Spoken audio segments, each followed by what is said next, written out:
গত 10 বছরে আরিফুল হক চৌধুরী সাহেবকে, উনি বিএনপির মেয়র, বিএনপির থেকে দানের শীষ নিয়ে নির্বাচিত হয়েছেন, কিন্তু টাকা দিচ্ছেন কে?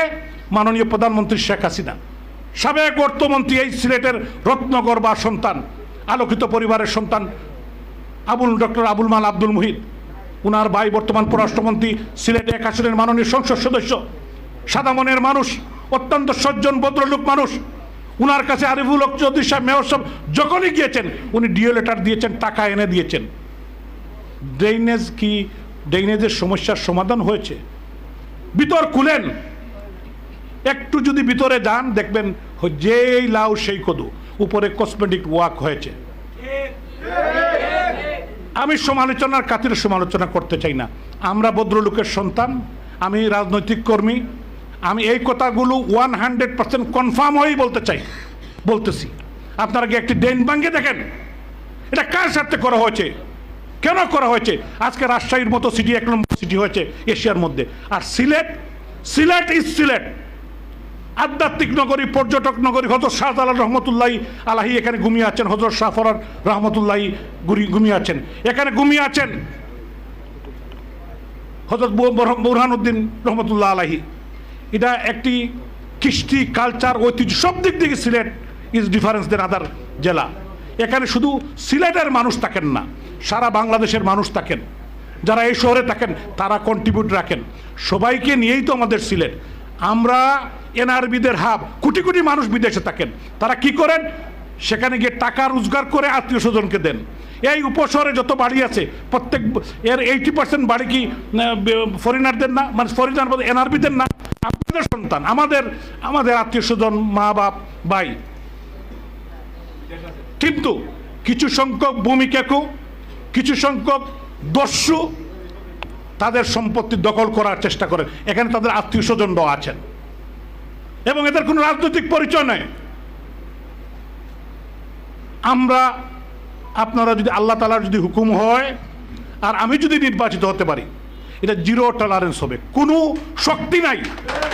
হয় আমাকে মেরে ফেলতে হবে, তারপরে কোনো প্রবাসীর বাড়ি দখল করতে হবে।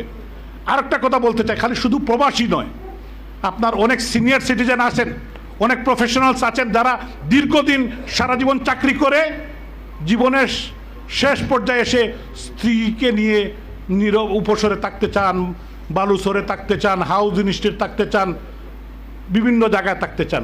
কিন্তু তাদেরকেও মুরব্বীদের, সিনিয়র অনেক আর্মি অফিসার, অনেক পুলিশের বড় অফিসার, অনেক যারা সিএসপি অফিসার ছিলেন, বড় কর্মকর্তা, তাদেরকেও ডিস্টার্ব করা হয়। এরা কারা? এরা কে? এরা কয় পার্সেন্ট? এরা 1%-র নিচে। এদের বিরুদ্ধে যুদ্ধ ঘোষণা করতে হবে। এজন্য সামাজিক বিপ্লবের প্রয়োজন। আমাদের সমাজকে বদলে দিতে হবে, আমাদের ইউনাইটেডলি সবাই কাজ করতে হবে।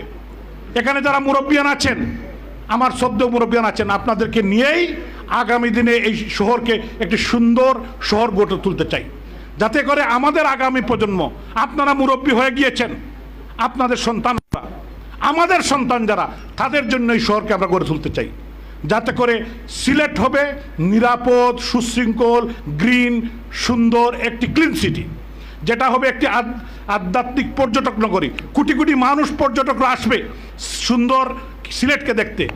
একসময় বাংলাদেশের সুন্দরী বলা হতো সিলেটকে, কিন্তু সেই সুন্দরী কি সুন্দরী আছে? ন, এখন কুমারপাড়া দিয়ে গেলে দেখবেন দুই দিকে ময়লা আবর্জনা। এটা তো সিলেটে হওয়ার কথা নয়।